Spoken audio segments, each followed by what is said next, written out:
क्रिस्त में मेरे प्यारे भाइयों और बहनों, वर्ष का 26वां इतवार है। कहा जाता है ईर्ष्या के लिए कोई दवा नहीं है। एक बार फ्रेडी अपने गर्लफ्रेंड के साथ मॉल घूमने जाता है और वहां पर थोड़ा परेशान हो जाता है क्योंकि मॉल में उसकी गर्लफ्रेंड खो गई थी। थोड़ा सा इधर उधर देखता है, बगल में खड़ी एक लड़की से बताता है, क्या आप मेरे साथ 5 मिनट बातें कर सकते हैं क्योंकि मेरी गर्लफ्रेंड खो गई है और मॉल में बहुत सारे लोग हैं, काफी ढूंढा मैंने, मिल नहीं रही है। आप मेरे साथ 5 मिनट बात कीजिएगा। वो लड़की अचंभे में पड़ गई। अब पूछने लगी, मैं क्यों आपसे 5 मिनट बात करूं?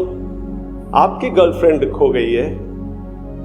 तब फ्रेडी कहते हैं, जब भी कोई खूबसूरत लड़की के साथ मैं 2 मिनट या 3 मिनट भी बातें करूं, मेरी गर्लफ्रेंड मेरे सामने उपस्थित हो जाती है। प्यारे भाइयों और बहनों, ईर्ष्या के लिए कोई दवा नहीं है। ईर्ष्या की वजह से इस संसार में बहुत मां बाप हुए हैं। इसके उदाहरण संसार के शुरुआत से ही है। जैसा कि हम लोग उत्पत्ति ग्रंथ में पढ़ते हैं, प्रथम हत्या हुई थी ईर्ष्या के कारण ही। काइन ने अपने भाई आबेल की हत्या की थी। कारण यह था कि काइन की जो भेंट ईश्वर ने स्वीकार नहीं की थी और आबेल की भेंट को ईश्वर ने स्वीकार कर दी। इसकी वजह से काइन अपने भाई से ईर्ष्या करते हैं, जलते हैं और जाकर अपने भाई का हत्या कर देते हैं। क्रिस्त में मेरे प्यारे भाइयों और बहनों, कितनी बार ईर्ष्या के वजह से, जलन के वजह से घर परिवार नष्ट हो चुके हैं, हत्याएं हो चुकी है, घर परिवार बर्बाद हो चुके हैं। हम लोग जानते हैं कि प्रभु यीशु क्रिस्त को क्रूस मिलने का एक कारण है यहूदियों का ईर्ष्या। इसके वजह से वे प्रभु से जलते थे और प्रभु को उन्होंने क्रूस थमाया था। आज का पहला पाठ भी ईर्ष्या के बारे में कहता है। आज के पहले पाठ में हम लोग पढ़ते हैं कि नून के पुत्र योशुआ एल्दाद और मेदाद पर ईर्ष्या करते हैं। इसका कारण है कि ईश्वर ने मूसा की कुछ शक्ति को कुछ 70 वयोवृद्धों को प्रदान की थी और वे अपने अपने तंबू में भविष्यवाणी करने लगे थे। जब ईश्वर इन 70 वयोवृद्धों से मिलने आए थे, तब ये 2 मेदाद और एल्दाद वहां पर उपस्थित नहीं थे, उस शिविर में उपस्थित नहीं थे, परंतु ईश्वर की शक्ति उन्हें मिल चुकी थी क्योंकि ईश्वर ने उन्हें चुन लिया था और वे अपने अपने शिविर में भविष्यवाणी कर रहे थे। और योशुआ जब देख नहीं पाते हैं, जलते हैं, ईर्ष्या होती है और भागकर वे इसकी शिकायत मूसा से करते हैं। हम लोग जानते हैं कि बारनबास और पौलुस, इन दोनों को अंटियोक के यहूदियों ने खूब सताया था क्योंकि उन पर वे जलते थे, ईर्ष्या करते थे। प्यारे भाइयों और बहनों, हम लोग देखते हैं अपने ही कम्युनिटीज में, रिलीजियस कम्युनिटीज में, चर्च के कम्युनिटीज में और जब पेरिश काउंसिल मेंबर्स के बीच में कितने बार टुकड़े हो जाते हैं, डिविजन्स हो जाते हैं, विभाजन हो जाता है। कोई थोड़ी सी तरक्की करता है, दूसरे उसे खींचने की कोशिश करते हैं, ईर्ष्या करते हैं, एक दूसरे की शिकायत करते हैं, चुगली गाते हैं। प्यारे भाइयों और बहनों, ईर्ष्या करने के बारे में आज के सुसमाचार में भी हम लोग पढ़ते हैं। प्रभु का प्रिय शिष्य यूहन्ना प्रभु के पास आकर शिकायत करते हैं, क्योंकि एक व्यक्ति जो उनके साथ नहीं थे, वे प्रभु के नाम पर चमत्कार कर रहे थे, वे लोगों को चंगा कर रहे थे। और यूहन्ना प्रभु के पास आकर उनकी शिकायत करते हैं, ईर्ष्या करते हैं, जलते हैं। प्यारे भाइयों और बहनों, यीशु के शिष्य भी एक दूसरे से जलते थे। याद कीजिएगा, जब यीशु के दो शिष्य यूहन्ना और याकूब, जबेदी के पुत्र, अपनी मां के साथ प्रभु के पास आकर एक सिफारिश मांगी थी कि एक को दाएं बैठाए, एक को बाएं बैठाए। इसके बारे में संत मार्कुस का सुसमाचार अध्याय 10 पद संख्या 35 में उल्लेख किया गया है।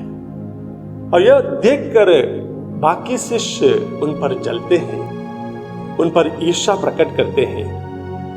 प्यारे भाइयों और बहनों, घर परिवार में भी भाई बहन से कभी कभी जलते हैं, उनकी तरक्की को देख नहीं पाते हैं, एक दूसरे से बातें नहीं करते हैं और गुस्सा करके अलग हो जाते हैं। ख्रिस्त में मेरे प्यारे भाइयों और बहनों, सुसमाचार में और एक दृष्टांत हम लोगों को याद आता है, दागबारी के मजदूरों के दृष्टांत में। दागबारी के मजदूरी के दृष्टांत में भी ईर्ष्या प्रकट हुई है। जब दागबारी के मालिक अलग अलग समय पर मजदूरों को ले आते हैं और उन्हें काम दिलाते हैं और शाम के वक्त सबको एक ही मजदूरी दे देते हैं, एक ही अमाउंट दे देते हैं, तब जो बड़े सवेरे काम के लिए आए थे वे जलते हैं, वे ईर्ष्या करते हैं, वे कंप्लेन करते हैं कि हम लोग कड़ी धूप में मेहनत की और हमें भी उतना ही पैसा, और जो आखिरी 1 घंटे काम किया उन्हें भी वही पैसा मिलता है। इसके बारे में हम लोग संत मत्ती का सुसमाचार अध्याय 20 पद संख्या 1 से 16 में पढ़ते हैं। प्यारे भाइयों और बहनों, इस तरह की चीजें हम लोग अपने दैनिक जीवन में देखते हैं, जहां पर हम लोग काम करते हैं, चाहे वो ऑफिस में हो, चाहे वो स्कूल में हो, चाहे वो कारखाने में हो। हम लोग एक दूसरे की चुगली करते हैं, एक दूसरे के बारे में जलते हैं। थोड़ा सा फेवर हो जाए, बाकी लोग उसके बारे में बहुत भला बुरा बोलते रहते हैं, गॉसिप करते रहते हैं। प्यारे भाइयों और बहनों, आज के पहले पाठ में, आज के सुसमाचार में मूसा ने तथा प्रभु यीशु ने ईर्ष्या की खंडन की है। ईर्ष्या नहीं करने के लिए अपने शिष्यों को बताया है। इसलिए वे दोनों कहते हैं, उसे मत रोको, वे ईश्वर का कार्य कर रहे हैं, करने दो। कितनी बार मेरे प्यारे भाइयों और बहनों, हम लोगों ने दूसरों को आगे बढ़ने से रोका है, उन्हें उनके सामने टांग लड़ाई है, भला बुरा कहकर उनका मन को दुख पहुंचाया है, गॉसिप करके उनका नाम ही खराब कर दिया है। जब हम लोग ईर्ष्या करते हैं, दूसरों का नाम खराब करते हैं, दूसरों की जिंदगी को बर्बाद करते हैं, यकीन कीजिए कि हम लोग खुद अपनी जिंदगी को बर्बाद करते हैं। हम लोग खुद अपनी तरक्की नहीं कर पाते हैं। इसका उदाहरण हम लोग बाइबल में पाते हैं। जब राजा साउल अपने ही जो साथी थे दाऊद, उनके ऊपर ईर्ष्या करते हैं और खुद राजा साउल बर्बाद हो जाते हैं। हम सब जानते हैं कि राजा साउल इजरायली प्रजा का पहला राजा थे। ईश्वर ने उन्हें चुना था। वे कोई कमजोर नहीं थे, योद्धा थे और बहुत सारी चीजों में बहुत अच्छे इंसान थे। फिर भी जब दाऊद का थोड़ा सा अच्छा काम देखा जाता है, योद्धा बन जाते हैं, लड़ाकू बन जाते हैं, लोगों का जब प्रोत्साहन ज्यादा पाने लगते हैं, तब राजा साउल ईर्ष्या करते हैं, दाऊद पर जलते हैं, यहां तक कि षड्यंत्र रचते हैं कि दाऊद को खत्म करें, उसकी जिंदगी बर्बाद करें। फलस्वरूप यह होता है कि शाऊल खुद अपनी जिंदगी को बर्बाद कर देते हैं। इसलिए प्यारे भाई और बहनों, आज के सुसमाचार में प्रभु यीशु हम लोगों से कहते हैं, अगर तुम्हारा हाथ, तुम्हारे पैर, तुम्हारे आंख तुम्हारे लिए पाप का कारण बन जाए, उसे उखाड़ दो, उसे काट दो, उसे निकाल दो। तुम ऐसे ही स्वर्ग राज्य में प्रवेश करना अच्छा है।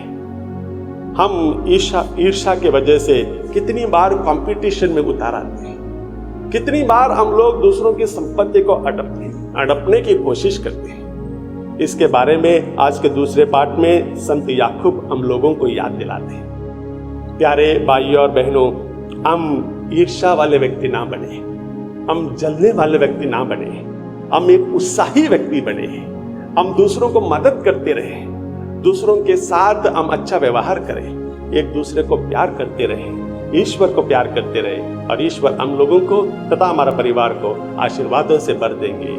आमीन।